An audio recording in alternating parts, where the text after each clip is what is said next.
Hey everyone, welcome to another episode of the Overseers. My name's Proilios and I'm joined as usual by my co-host Nightwing. Today we are going to be finishing up our roster reviews for Season 4 of the Overwatch League with the very interesting and very scuffed LA Valiant. So, a little bit of a background here for those who haven't been following the off-season.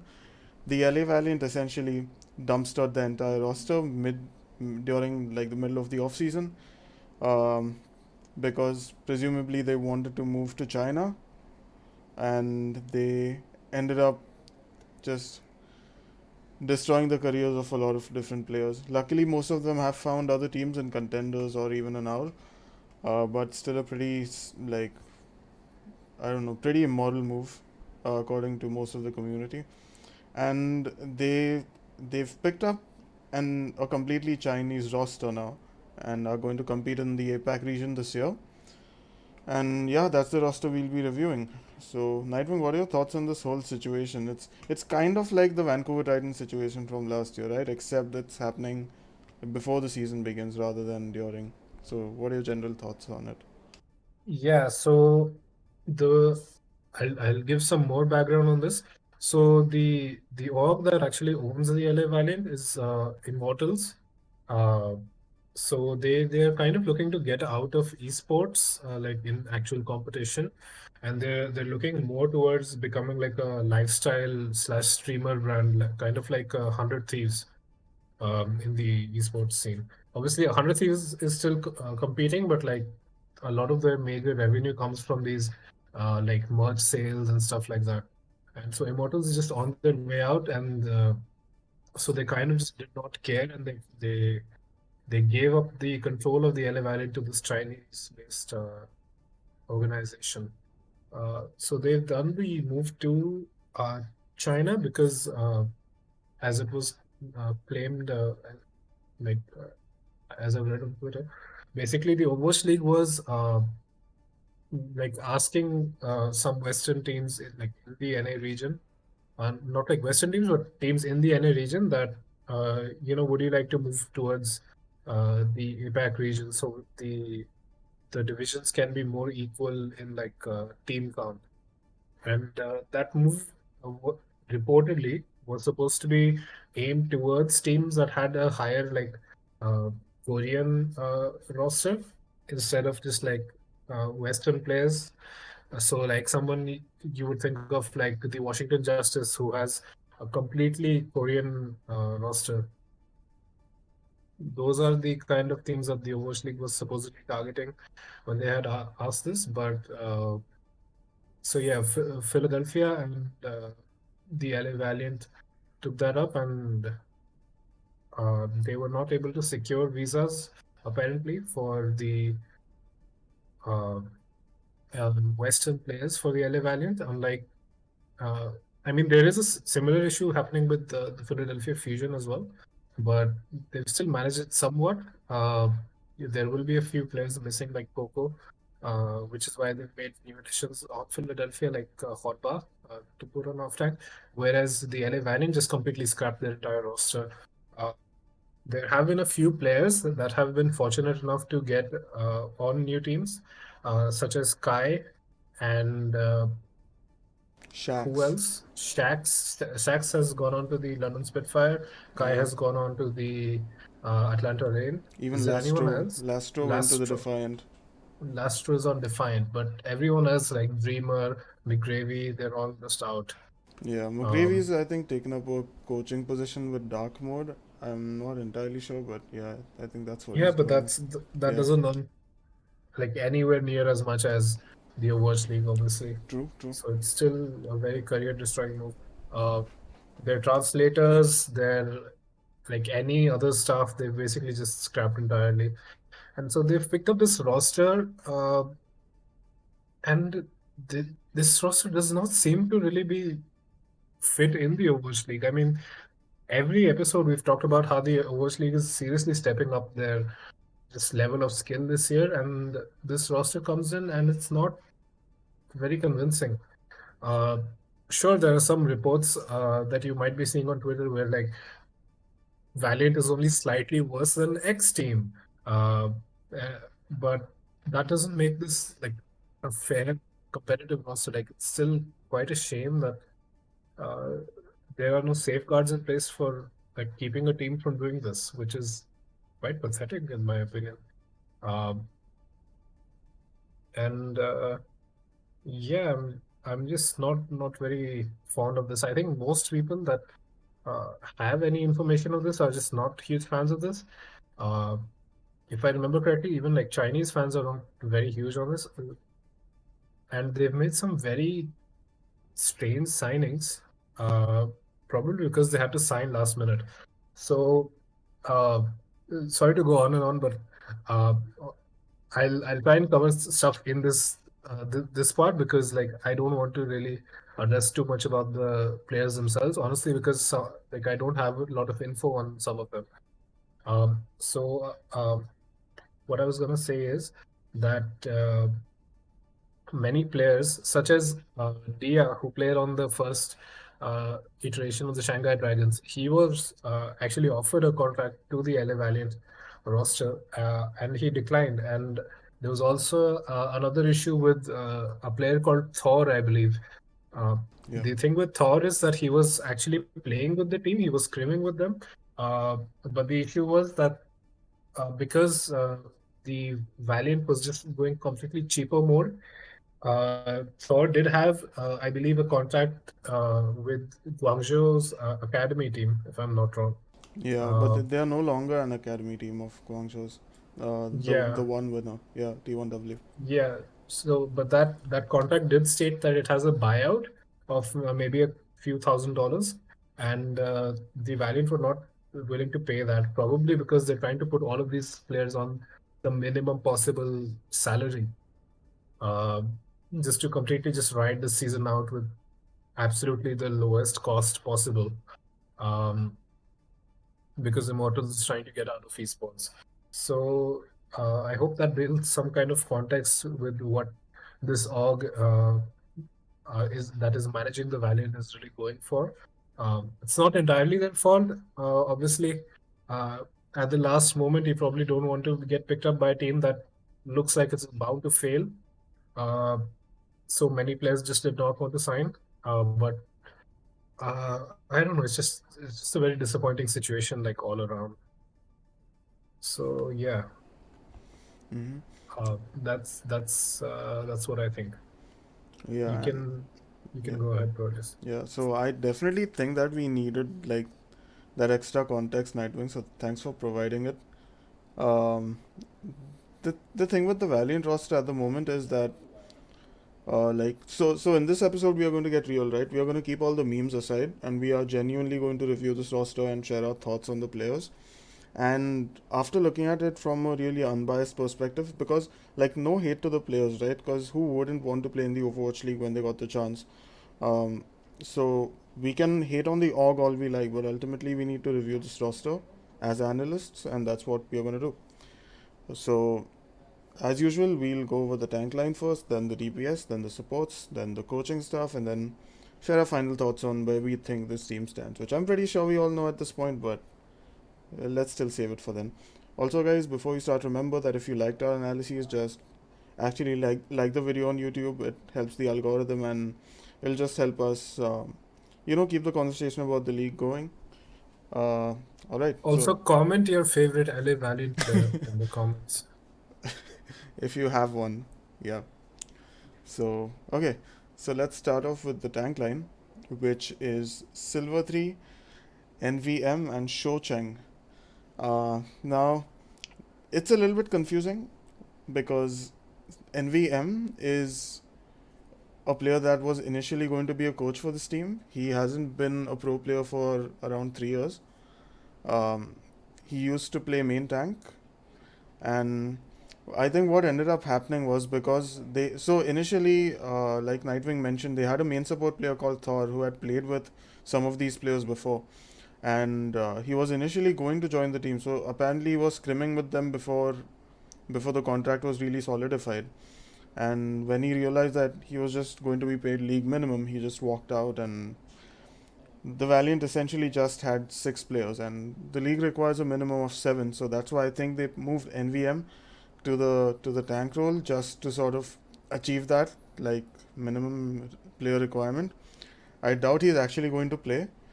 Uh, but like even if we review him as a player, as like an ex-contender's main tank player, he's just going to be washed up, right? Because even if I don't even know if he's been playing on ladder, but even if he were playing on ladder and playing in the Overwatch League, not even like contenders, it's a really big gap. So he's definitely going to be out of practice and will likely not be fielded 99% of the time. Even if he's fielded, he'll probably be bottom tier. So yeah, that's what I think of NVM. Do you have any additional points, Naiva? No, I think you're pretty much spot on. Like, i- if you haven't played since 2018, uh, you're pretty much guaranteed to be like the worst player in the league, I think. Uh, so I think if anyone's watching this, then they've probably watched Platchat as well. So Platchat was doing this review of some games from 2018, the Overwatch League season in 2018. And I mean, it was insane how many mistakes that a 2021 player would just not make. Like anyone that's kept up with the game for this time. And I think if you're still a player that hasn't played since then like your mechanics have suffered, your game knowledge has suffered, and like it's pretty obvious that you're just going to be the worst player in the league probably. Uh, but yeah, it's probably just been just because no actual like player wanted to be signed. So I mean, good for NVM, he got the 50K bag, but it's just disappointing. And I mean, it's not like I expect anything from him. Yeah, sorry.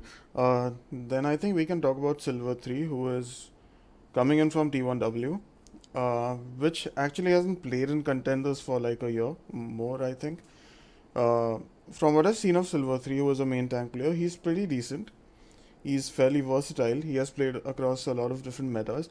And I think the main plus point that he and a lot of players actually on this team bring to the table is that they have played together before over multiple seasons of contenders. So, for example, Silver 3, MoLanran, Highbee, and Wya have all played together before, at least for one season of contenders, which is actually a fairly long time. So, I do like so all this stuff wasn't mentioned when sort of the LA Valiant roster was revealed, right? It was just like a meme that these are the players and they are going to be bad, and there's a lot more to it. Like if you do the research, you can find that out. So I'm inherently not like low on Silver 3 is what I'm saying. I'm not high on him, but I think he can do decently well if he just makes use of the synergy with his teammates. That's pretty much it. Because he's not a one trick on any particular tank. He's played through a lot of different metas. He plays a decent ball. He's played Ryan, Winston, Orisa a fair bit. So I'm not entirely like opposed to this signing. I think it's a decent one. Do you have any points on Silver 3, Nightwing? I think, I mean, he has had some success in the contender scene. Uh, Obviously, China as a region is not as strong as Korea, but it's not bad. I mean, we have had some good players from like in the league coming from China. So it's a competitive region. Him not having played in 2020 pretty much is a bit of a question mark for me. But I mean, at least he's had some success in the past, right? So that's good. I think a 1 year gap is still much, especially in a game that keeps evolving. Think of how many metas we've had that have used Echo. I mean, this guy's kind of just missing out any knowledge of how to play that, uh, like at the contenders level at least. So that's a bit of a question, but I mean, he's played somewhat, so that's good. I don't think we have much else to say about it. Mm-hmm. Okay, I think we can move on to ShowCheng now. And what was said about this guy initially was that it's a DPS player that's playing off tank, and he's playing an off role, but there's more to this as well. Actually, ShowCheng, yes, he used to be a flex DPS player. He was most recently playing for Flag Gaming, which actually has been like playing fairly regularly in contenders. And ShowCheng, from what I can tell, right? I can't 100% confirm this, but I followed his play throughout many different metas, many different matches, and he was a DPS player, like a hard DPS player, until goats became a thing. Then naturally he had to play Zarya for his team, and then he started flexing too and picked up a lot of like he started picking up off tank play, right? Uh, his Zarya is not bad because he played so much in goats, and his Sigma is actually pretty good. Uh, his mechanics are really strong. Being a flex DPS player, he's good at determining where to launch those projectiles and even on tracking. So Sigma and Zarya are actually right up his alley. He's even got good game sense for them from what I've seen. We shouldn't really sleep on his individual skill. His mechanics are really good, and I think he could be like a dark horse. I'm not saying he's going to be like a Choyobin or a Krong or like a Hanbin, but he's going to be better than people expect him to be. Is what I'm saying. Uh, I don't know if his diva is going to be that good because diva usually requires a very unique mindset, very unique set of like game sense. So I like he needs to pick up that hero because I haven't seen him play diva at all. I'm sure he can play Hog if the need be because Hog is like generally a DPS player's favorite tank to play other than Zarya. So yeah, I think he's pretty much covered for most of the metas unless Diva is suddenly OP again and ShowCheng has to pick her up, in which case this team will probably just be rolled more than they already might be. So Nightwing, I think you can share your thoughts on ShowCheng before we go on. Yeah, I mean, at least Flag Gaming has like won a season of contenders recently, right? So that's somewhat promising. I'm not sure how much he was fielded during that time. Honestly, I haven't watched the awards, but I mean, they competed against Team CC and they've made some good uh, additions to other rosters from Team CC, and they've like had a good number of matches against them. So that's promising. Uh, I think, yeah, I haven't seen much of him on Diva either, but uh, like he shouldn't be the worst player in this roster at least. That's there. Um, I think like it, I honestly I don't really know what to think of him as an off-tank player, but from the success he's showing, like could do worse, I guess. hmm Okay, then I think let's talk about the DPS duo of this team, which is Krystal and MoLanran. And I think I'll let you go first on Krystal Nightwing. He's been in the league, sort of, I guess, before on two different teams. And yeah, I think you can just give some like background on him and share your thoughts before I speak about him. Right. So Crystal is a flex DPS player. Uh, he has a decent hit scan at times as well. Uh, like he's decently flexible. He's not bad.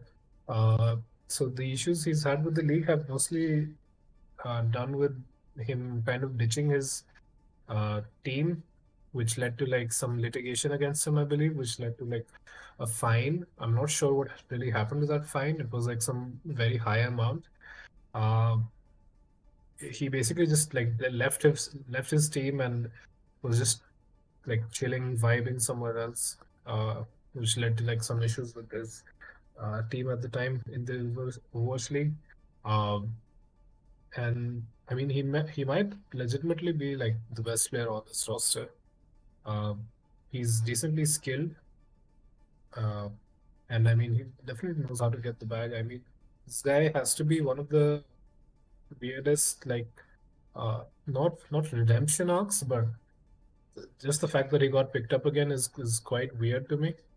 But I mean, he does have some amount of skill, which is good, and he might legitimately be one of the best players on this roster. So yeah, Yeah, so this time I'm gonna add some more background to things.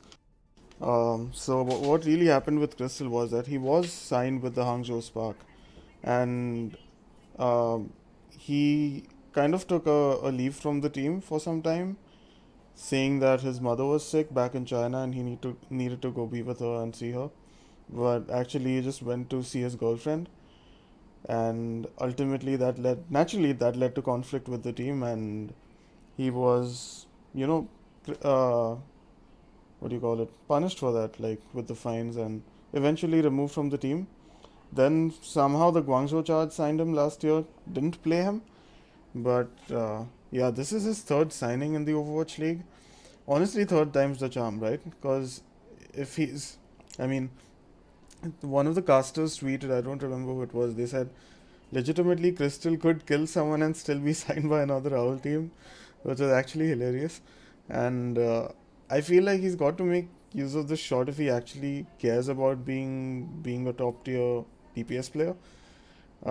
I don't really know how serious he is about this because evidently he wasn't serious about his commitments with the Spark. He may just be here to pay off his debt through his salary. I don't really know. Just skill wise, I think his flexibility is going to be quite useful to the team. The fact that they've just got two DPS players can be a bit daunting for the Valiant, but the fact that both of them, we'll come to MoLanran in a bit, but both of these players are quite flexible, and that's quite helpful for them. But skill wise, I don't think Crystal is going to be better than league average. Uh, I mean, you need to play consistently at the top level to be at the top, and I don't think Crystal is of that caliber, at least I at mean, this moment. you need to play. You need to play essentially, right? Yeah. So yeah, that's pretty much what I think of Crystal. I don't think he's going to be anything mind blowing, but he can show promise. I mean he does show promise. Let's see I though. All I said was that I think he could be one of the better players on this roster. I don't think he's like anywhere near like even league average at this point. Oh, Um, okay. yeah, Mm-hmm. we can cover MoLanran next. Honestly, I don't have much to say about him, so you can go ahead. Okay. Okay, so MoLanran is also coming in from Flag Gaming with Crystal and ShowCheng. Uh, Now MoLanran is a really flexible player as well. He's very much known for his Genji play. But from what I've seen, he even plays like a really good Farah, a really good Tracy. He's actually very accurate with his pulse bombs, from what I've seen, and his Sombra is also pretty good. So he's overall had a great track record in Tier Two, and he has the wards to prove it. Right, he is a skilled player. I am optimistic about him overall, and he's I think going to be one of the most aggressive DPS players because he, which I think could be sort of his downfall in the league because you get you get punished more often for being too aggressive and overextending in the Overwatch League. So I don't think that aggressive style is going to necessarily work. But just based on his skill level and flexibility, I am like optimistic about him. I think he could be above league average from what I've seen. I mean, individually he could be, but like team dynamics is a whole other thing. So overall, his impact is going to be much lower. Uh, should we move on to the support line, Nightwing? Yeah, I just wanted to mention that like even if he's that great, like at best it's going to be like a Jerry scenario where the rest of the team is just bad and like one player looks mildly good. Um, so I mean, good luck to him, but even if he's that good, he's not gonna get to show too much of it. Of one thing that's interesting is that I think they might actually play him on Diva like over Silver 3. No, wait, not Silver 3. I mean ShowCheng. ShowCheng. Yeah, And because he has apparently played Diva in the past, so oh that's yeah, interesting. yeah, that is Uh, interesting. Then put ShowCheng on DPS maybe. Maybe. Uh, I don't know. The thing is, Anyway, a lot of these players have played different roles throughout their careers. So I mean, for a team that's been put together really quickly, that might be somewhat helpful in getting what like four or five more maps.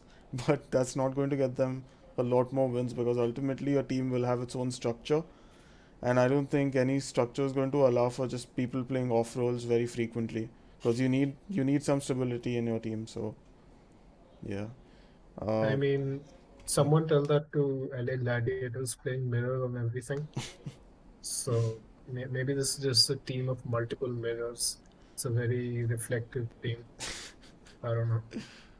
okay, Anyway, we can talk about the supports now. okay. So the support line is Highbee on main support and Vya on flex support. So once again, Highbee is just he's flexing onto main support. He's primarily an off tank player. He's here because Thor just left the team, and then they put NVM in. And since NVM was like a main tank player before he retired, they just put him on tank instead and just said, "Hi B, you can be the cookie of our team." And then yeah, that's that. So Highbee is also coming in from T1W. He has played with Silver 3 a fair bit. But naturally, that same synergy is not going to carry over here because their synergy was solid as a tank duo, not as like a main tank and a main support. So I honestly think this guy could be the worst player in the Overwatch League this year. He's on an off roll, he's on a bad team, and he's just individually not that great. Could he Uh, be worse than NVM? I honestly think he could because at least NVM is going to be fielded on his main role, right?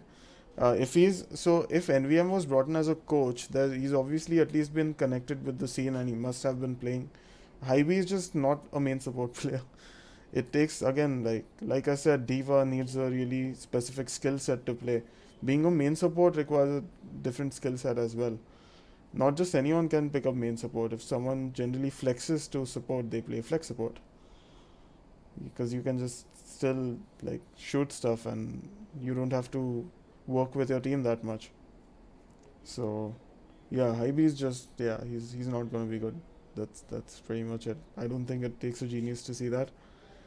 Do you have any more points on it? Not really.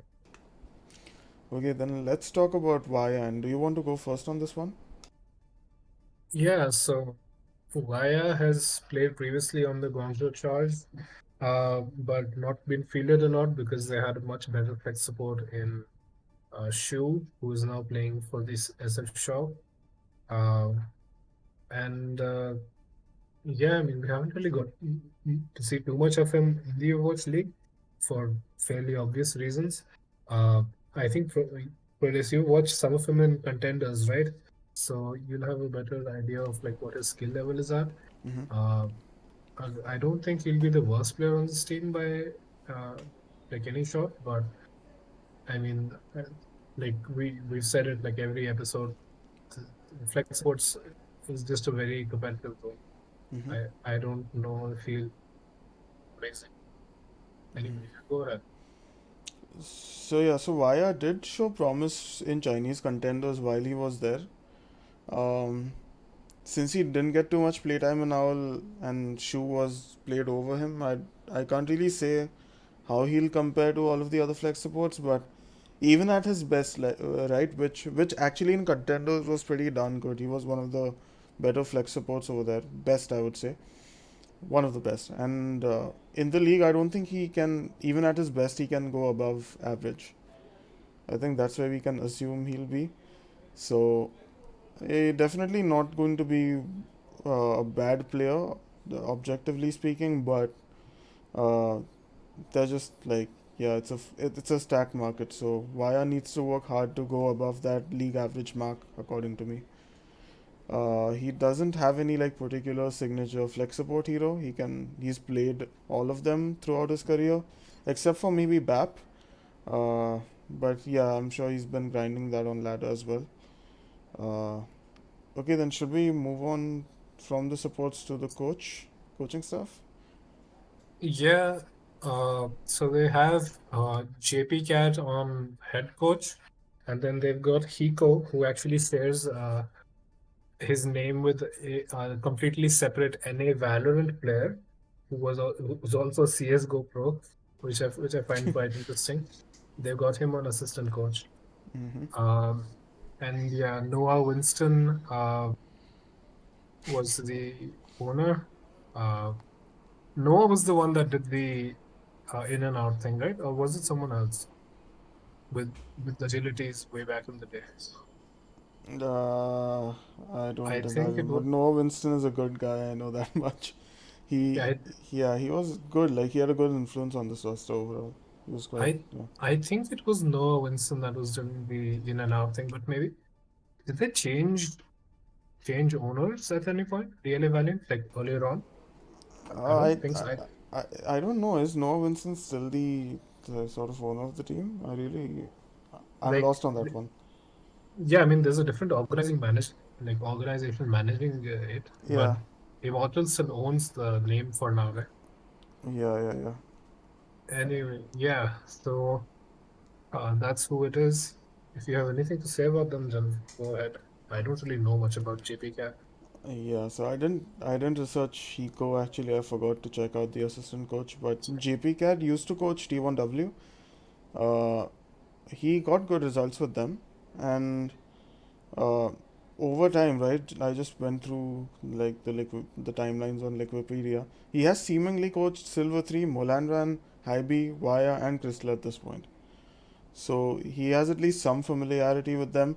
I mean, it's somewhat a situation like Rush and Yong, except with a scuffed team in this scenario.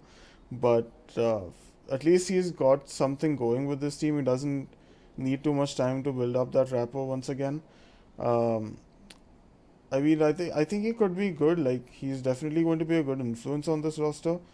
Um, I don't think if the team ends up being totally garbage, I don't think you can blame JpCat for it. He's gotten results in contenders.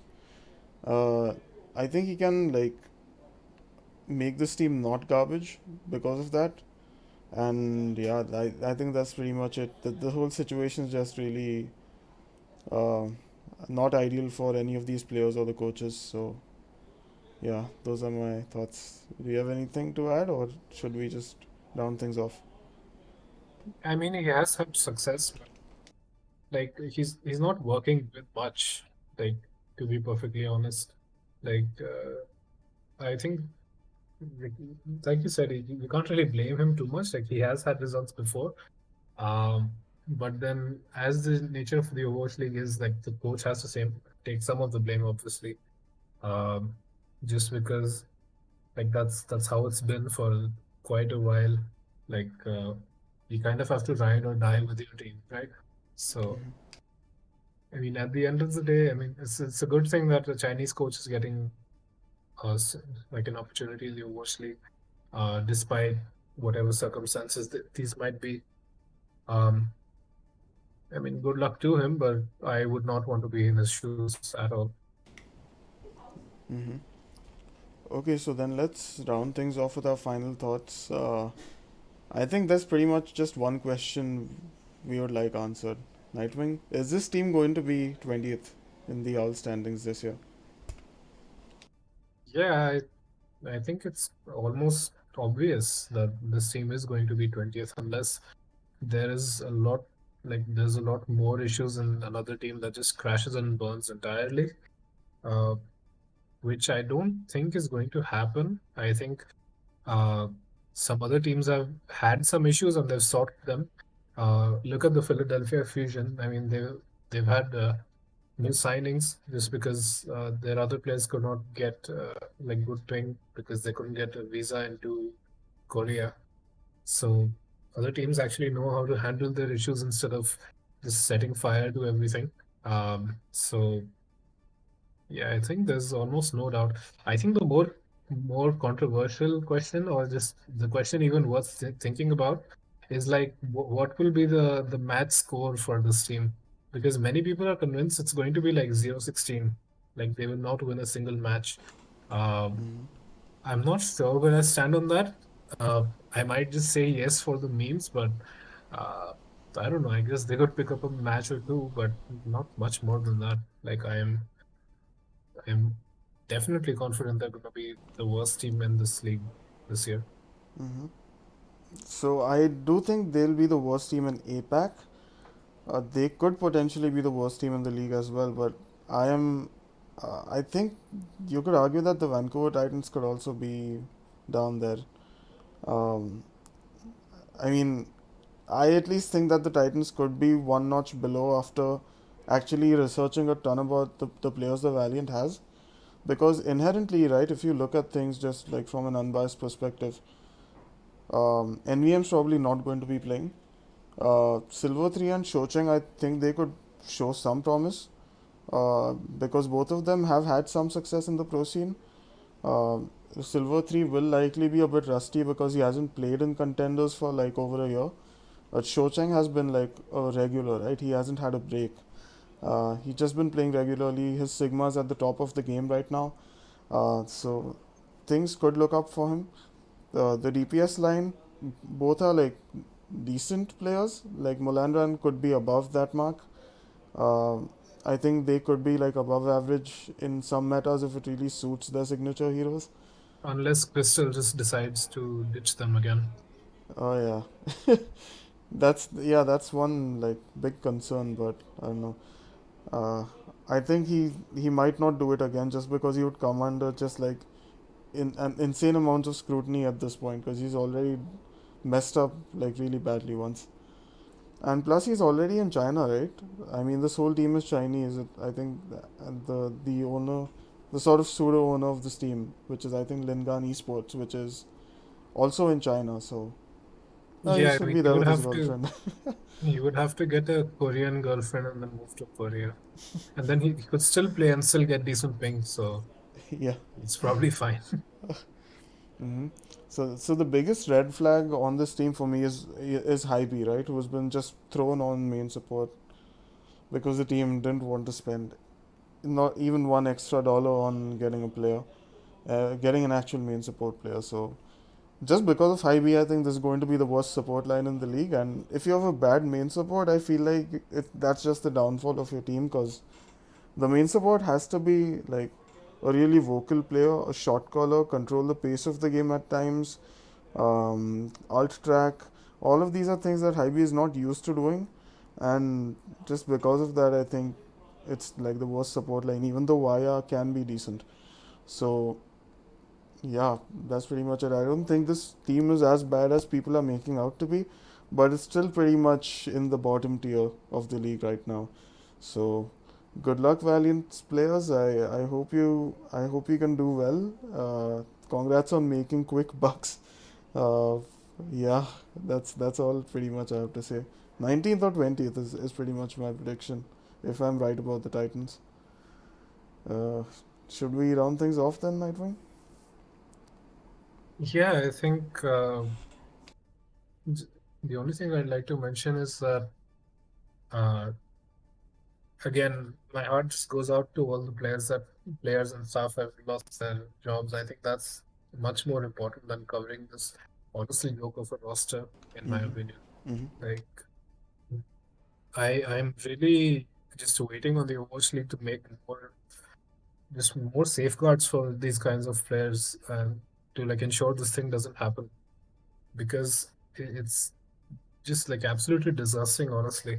Like with Cloud9, with their London Spitfire roster, they also kind of scrapped the roster and uh, just went with completely different people. But the thing with that roster was that at least those people were able to find jobs because they had previous success. Uh, the Valiant players were also good players, but like they completely just changed the regions, and it was done at a very inopportune time. Uh, by then, they didn't even have time because teams had already finalized the rosters pretty much. So it's just I just really want to see the Overwatch League make some better changes. Uh, I mean, I don't really care what happens to this roster, but I do really care about the kind of treatment these players are given because like eventually these are the ones that are hit the hardest, right? Um, so yeah, that's all. Mm-hmm. I think the fact that I want to talk about one case in particular, right? Just really quickly, which is Adam, who is an off-tank player from Australia, and he had been grinding contenders over there for so darn long. He was doing incredibly well. I think he would have been really good in the league had he had the chance to play. But he was finally signed to the Valiant after grinding in Australia for so long, and then they just, did this, just dumpstered the whole team. And I mean, sure, I'm sure he got some kind of like money for as compensation for this, but for any competitive player, the chance to actually play at the top level is much more important than the bucks you make off of the salary, right? You'd rather Yeah, and just be there. Yeah, the go on. other thing is, like, as an Australian player, it's extremely hard to really get into the scene because you're not in the most competitive regions, right? You're not in NA where you can get the most exposure, and you're not in Korea where you get the highest level of competition. So, like, you're pretty much just stuck in jail, and the poor guy got one opportunity, and it's just kind of been ruined. Um, so yeah, this is not the same Adam as the one that competed in the uh, USA World Cup team. Yeah. Just to be clear, this is Adam from Australia. Uh, Still a very good player. He's playing with was it Dark Mode NA? No, he's playing with Ground Zero Gaming now. I haven't seen much from them. Dark Mode is a good team though. Mm-hmm. Yeah, it's just a shame that this kind of stuff is allowed to happen. Really. Uh, just moving forward, I hope this does not happen. Mm-hmm. Okay. Yeah. Should we end the episode here, Nightwing? Yeah, we can end the episode here. Okay, guys. So thanks a lot for those who have been listening so far. We really appreciate it. Hit the like button. Comment down below if you have any thoughts. Share the video with any fans of the Overwatch League, and subscribe to the channel and hit the bell icon because our next video is going to be our first official power rankings. So what we are going to do there, just to save everyone's time, is we are going to create the power rankings behind the scenes, and then we are just going to tell you guys what they are and talk about why we place the teams in those positions. Nightwing and I already know that we disagree on some of those slots, so we are gonna like sort that out behind the scenes and yeah, make sure it's not like a 3 hours long episode because we are not flat chat. We probably can't keep things like as fresh as they do, I guess. It's actually because Proilios's hard drive will get full, and so then like half the episode will just cut out. So yeah, if you subscribe, maybe we can eventually get the poor guy enough money to get like a decent storage on his drive. Wow. Now I actually feel for the first time like the third world problems, On a serious note, yeah. So we'll be doing like a pretty like compact sort of power rankings episode. Even though I say compact, it'll probably go for about an hour. I don't see it going for longer. But yeah, thanks for listening once again, and we'll catch you in the next one. Bye bye.